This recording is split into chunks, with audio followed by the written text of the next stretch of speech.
There is a very weird world inside Cura's infill settings that I want to show you today, and that is the infill type known as cross infill. I'm going to explain what it's for, and I'm going to explain what it's definitely not for. But first I'm going to thank PCBWay for sponsoring this video, more on that in a minute. So, credit for telling me about this setting goes to PJ from our Discord server, and the setting I'm talking about here is cross infill density image, which doesn't really give much away. If you choose cross infill or cross 3D infill from the infill section in the settings and then scroll down, you could see this box. On recent versions it seems to be always visible regardless of the infill settings, but on older versions of Cura it was only visible when you chose cross infill. I'm not sure whether that's intended or not, but putting a path to an image in here causes Cura to use that image when it slices, and you get this. So let's wind back a bit and try and figure out how this became a thing. Firstly, what is cross infill and why does it exist? To get an answer to this question, we need to take the radical step of reading the documentation. And if you haven't got Settings Guide installed already in Cura, then I made a video about it already a while back, and it's worth viewing because, well, go watch the video. If we have a look at what the Settings Guide says about cross infill, then it appears to have been designed with flexible materials in mind. Evenly squishy in all horizontal directions. That is interesting. The argument about stronger infill is sort of a moot one with flexible filament because it doesn't break, it squishes, rather than PLA that would crack, and that would be a problem. So I guess, yeah, it's for making more squishy things. This is a flexible filament-centric setting, or at least for the moment. I think it also has some value for transparency reasons, because it behaves a bit like the concentric infill, which is the one you would use if you want to diffuse light through, because there's no horizontal bits, as you can see. So why then do we have this functionality in cross infill to let us use an image as the basis for infill density? What's the deal? Again, let's look at the manual. You can customize the infill on flexible filaments, yep, to achieve very specific softness or hardness constraints. So it's meant for essentially controlling where things squish or bend. As a quick demonstration, I could create two gradients, which are the inverse of each other in monochrome.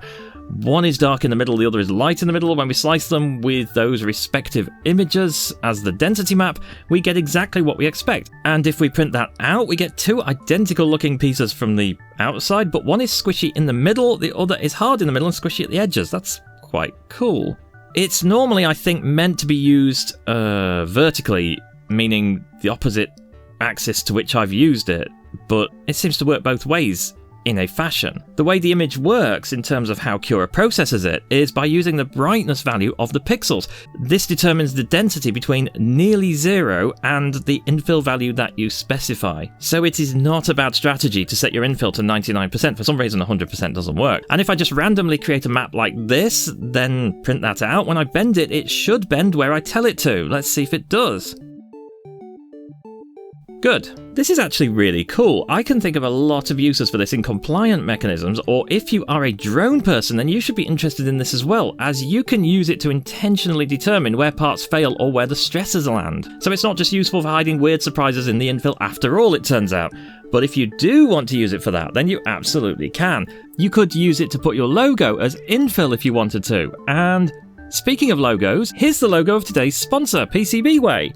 PCBWay won't mess around with the infill on your 3D prints unless you ask them to, but they will print them properly, including materials that you maybe can't use at home or access at home or aren't willing to use at home, like nylon resin or multi-jet fusion, which you absolutely can't do at home unless you happen to own an actual lab, but those machines are huge and expensive. But what PCBWay have asked me to tell you in this sponsored segment is that their 4 and 6 layer PCBs are now cheaper. So if you're making PCBs with that many layers, then it now costs less. So start designing your PCBs with lots and lots of layers and put some fancy artwork on the top layer. And I just realised that's how it's done, isn't it?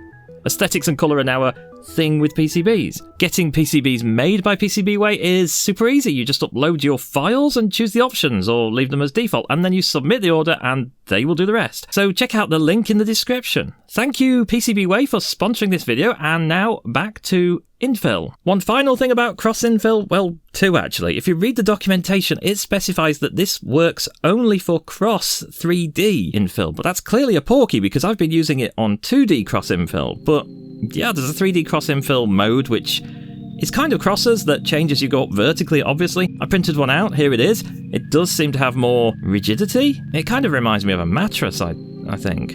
Second of the one final things is that you can use this for support too. This is actually a pretty big feature that I'm just skimming over at the end of the video. If you choose cross as the support pattern, you can, as the manual also says, vary the density of the support. I think cross support could actually be a really good choice for support type as well, because if you aren't using tree supports, why not, I'm not sure, but if you aren't using tree supports, then this kind of support would be really weak horizontally, so you could crush it to get it to remove it.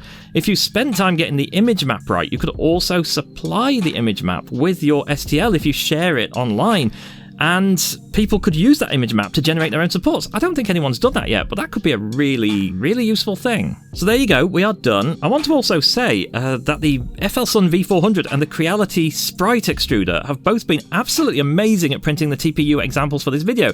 I haven't reviewed the latter of those two printers yet. It's the Ender 3 S1 Plus, and it's in the queue for review. Funny story, it arrived with the bed wheels having fallen off in transit. They were in the bottom of the box. Who knew that could happen? Me, because I made a video about it. I am 100% vindicated. But if you want to see how the V400 is good at TPU, then go look at that review, because that was the last review I did before this one. But will you use this kind of support? Will you use this as infill? Let me know in the comments. I think I might actually, both as infill and support. Now that I know how it works, I think it could be one of those game-changing secret settings. And with that, thank you for watching.